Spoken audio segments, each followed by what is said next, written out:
Tinúọlá Àbẹ̀wò Fọlárànmí, Yeye Likaje Ona Egba.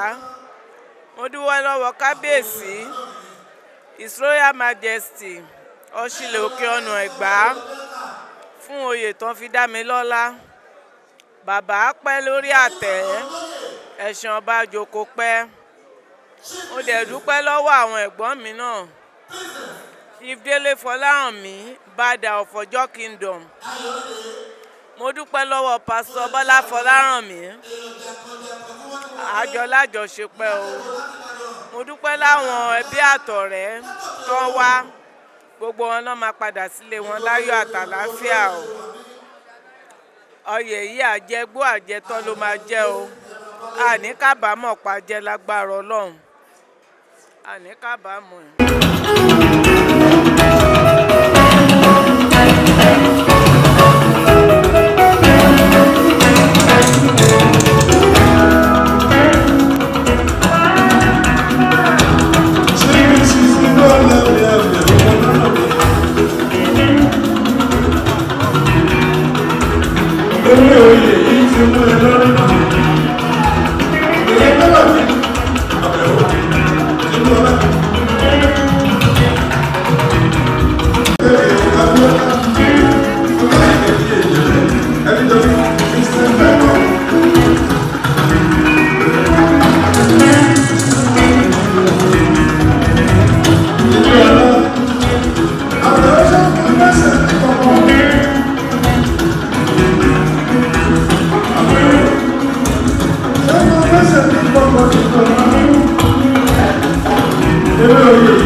Thanks for watching this video. Please don't forget to click on subscribe button.